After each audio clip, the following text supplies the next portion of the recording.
What's good, YouTube fam? China Hardy coming to you live. I want to talk about how I paid my car off in 15 months. I just finished paying it off this month, August 2023.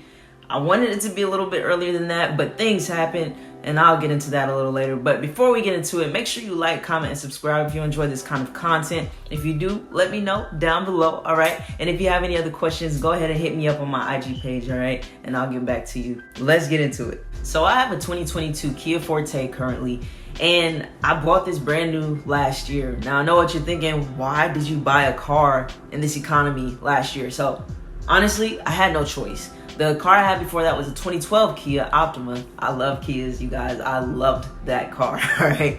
Bought that used, actually, for about $8,000 total.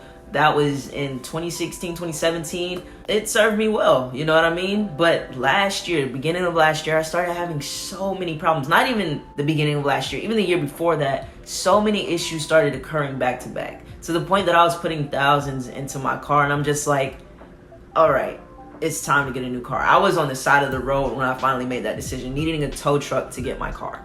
So finally decided, okay, I've ridden this till the wheels fell off, not literally, but pretty much getting close to it, all right? Now, before you say I had a choice to buy a used or a new car, let me tell you a little bit about that. I did want to get a used car. I wanted to get a used car straight cash, maybe $10,000, $15,000, you know what I mean? Something that was reliable, just like my old car that I got used. But used cars last year were going for the price of new cars. I kid you not. I was looking at Toyotas and I was looking at Kias because I heard Toyota's pretty reliable. But those cars were so expensive. I'm like, what is going on? I started getting a little discouraged, thinking that I wasn't going to be able to find a good car and for cheap, you know, or at least that I could buy in cash. Now, while I was on the search at Toyota, one of the salesmen, he was telling me, if you're going to be spending $30,000, $25,000 on a used car, why don't you just get a brand new car, one of the simpler models, for about $21,000? And I'm just like, you guys have those? So I was like, of course, let me see how they ride real quick. We test drive one, but honestly, I didn't really care for the look of the Toyota, the simpler model. So I took that information he gave me back to Kia. And then I saw the Kia Forte. All right, so that's how I ended up getting the 2022 Kia Forte, long story short. Let's discuss what I paid for this car, or pretty much what it was priced. It was priced about $21,000, $22,000 before all of the taxes and everything, warranties. Ultimately, my price came to like $32,000 with the warranty, everything on it. I got the full warranty, you guys, because I plan to ride this car till the wheels fall off. All right. Now, what I put down for the car, I put $15,000 down. Now, remember, this isn't easy. I know people are going to say, oh, that's unrealistic. Who has that much money laying around? Believe me, I don't have that type of money laying around either, but I highly prioritize saving my money before I do anything else with my paychecks. So it took me months to save up $15,000, okay? It's not easy. I'm telling you that now. It's not easy at all, but it helped me in the long run. I wanted to put that money toward a house, but I had to put it toward a car because things happen. With that being said, $15,000 on the car, and then I had $16,000 financed. I plan to pay this car off in about 8 to 10 months. So that would have been about a $2,000 payment every month, give or take. And that's what I did, honestly, until life happened. Life happened to me a few months ago. I was a victim of the Kia boys. They broke into my car, they tried to steal it. Unfortunately, they didn't get away with it, but that left me without a car for 2 months in the shop, and it just made me question a lot of things. I only had $1,900 left on this car. So I was just frustrated after putting so much work in, dedication to paying it off, and then this happens at the last minute, like the last month of me having to pay it. So I didn't know what to do at one point.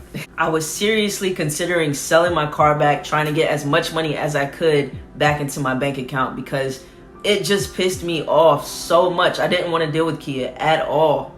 But I had a few talks with people. Some told me sell it. Some told me keep it. More told me to keep it because I paid so much off on it. So I decided to keep it. I ended up paying my car off this month. I didn't put $2,000 toward it every month since I got it back, because honestly, it's just like, whatever, I don't care. I'm trying to save up for other things now. I put $500 down each month since I got it. So it's been about 2-3 months now since I got it back. And that's it. That's how the cookie crumbles. It's finally paid off, August 2023. So I'm happy about that. I haven't had any other incidences. I have a steering wheel club now, and also a brake to steering wheel club. That's what I'm dealing with, but at the same time, my car is completely paid off. The hard work has paid off, and now I don't owe anybody for that. I only have house debt now. Now that I've told you guys this story, I want you to know that it's not unrealistic to do this. I do believe anybody can do it. You just have to make it specific to your circumstances. So I bought the car that I could afford, you know what I mean? The car that my paychecks could take care of. I didn't get a $30,000 car, $40,000, $50,000 car, no, because I know I can't afford that. Now, if you're not able to pay $2,000 on a car per month, I know that's uncommon. Just look at used cars that are cheaper. Like I said, the used cars, they are a little bit more expensive nowadays, but they still are cheaper. That is what you can afford to put money down on every month to pay it off faster. Then do that. As long as it's getting you from point A to point B and reliable for some years to come, so you can keep stacking your money up and hopefully invest to eventually buy whatever car you really want. That's what I wanted. I don't want car payments. I hate car payments. So that's how I paid my car off in 15 months. Again, you can do it too. If you enjoy this content, make sure you let me know down below, okay? Like, comment, and subscribe, and you can go ahead and hit me up on my IG page if you have any other questions. I'll answer them as best as I can. And until next time, I hope you guys stay safe. I'm China Hardy, and I'm out.